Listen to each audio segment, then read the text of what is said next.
Listen, I know being a student comes with a lot of pressure. Juggling classes, assignments, and let's not even talk about you having to be broke most of the time. But what if I told you that there is a way to make up to $500 to $1,000 or even more each month, working part time right from your laptop, even as a total beginner? And this is something flexible enough to fit around your schedule and still bring in solid cash. Well, now you're wondering, what exactly am I talking about? Well, I'm referring to freelance writing. Now, in this video, I'm going to be showing you how you can get started, even if you've never done this before, and how you can turn it into a reliable side hustle. So let's dive in.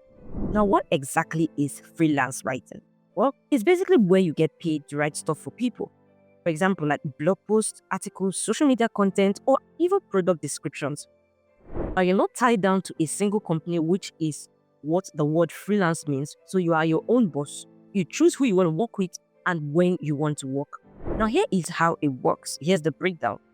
When someone needs a content written, they simply hire a writer to do it. They tell you what you want, you write it, and you get paid. Now, for this, you do not need any fancy degrees or years of experience to start. It's all about learning as you go. So you need to first of all put yourself out there, then on the job you learn.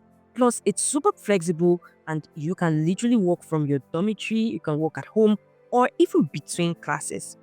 Now, it is one of the best ways to make money as a student without having to sacrifice your studies. Now, trust me, this one is a major game changer. Now, here's how you can get started. You want to first of all pick a niche or topic you enjoy writing about. It could be gaming, it could be fashion, it could be tech, whatever you are into, whatever you have passion for, or whatever you are interested in. You do not have to be an expert. You just need to pick something that feels natural to you so it doesn't feel like a burden when you're trying to write. Now, the next step you want to do is create a few sample pieces to show what you can do, because nobody will really want to pay a total beginner attention when he doesn't have any sample to show as proof that he is up to the task.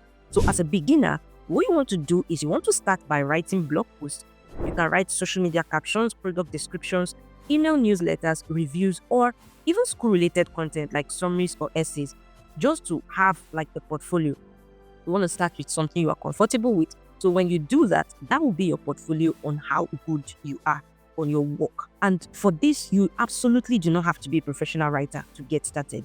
You just need the basic writing skills like proper grammar and of course the ability to be able to organize your thoughts and creativity and pen it down in a paper.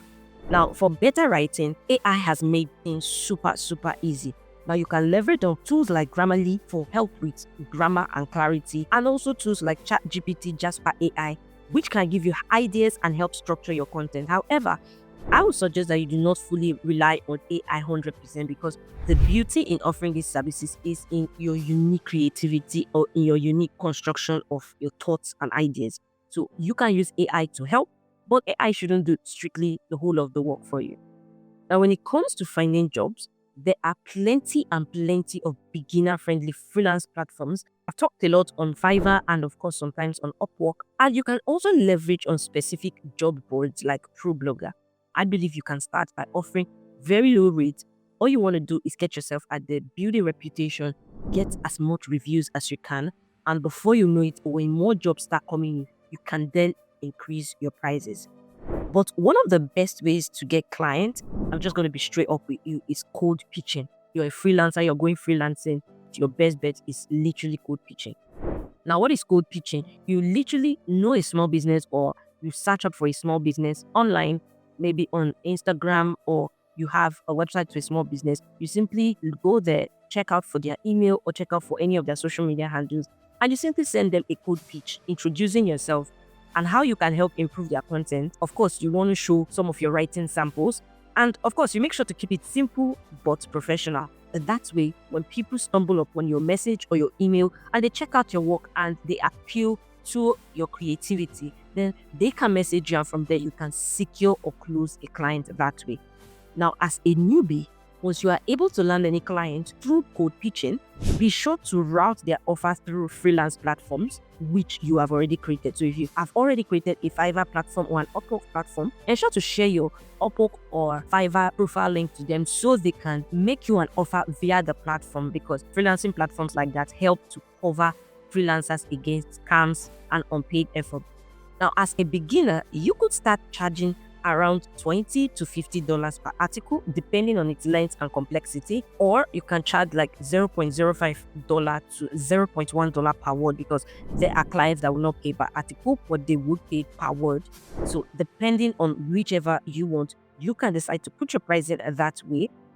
Initially, you may need to take quite a number of low-paying jobs, just like I said initially, just to get enough reviews. And once you gain experience, you can charge higher rates. Now, on this journey, be sure to know that there will be a lot of rejections. There will be a lot of people who would ignore you. So when you are sending cold pitches, don't expect that you get a response or a positive response after the third pitch. You want to do maybe 10 cold pitches a day. And of course, the more jobs you apply for, the more your chances of getting a writing job. You do not have to take it personally when you get any rejection. It is part of the process. That way, it helps you go back, improve, and also puts your portfolio better and much more enticing. And sometimes it may not be where you're lacking. Some people might just reject you based on their own choice or decision, but it shouldn't let you down. Remember that every big writer you see today started as an absolute beginner. So you just need to take the first step. If you found this video helpful, hit the like button, subscribe, and I would see you in the next video. Ciao.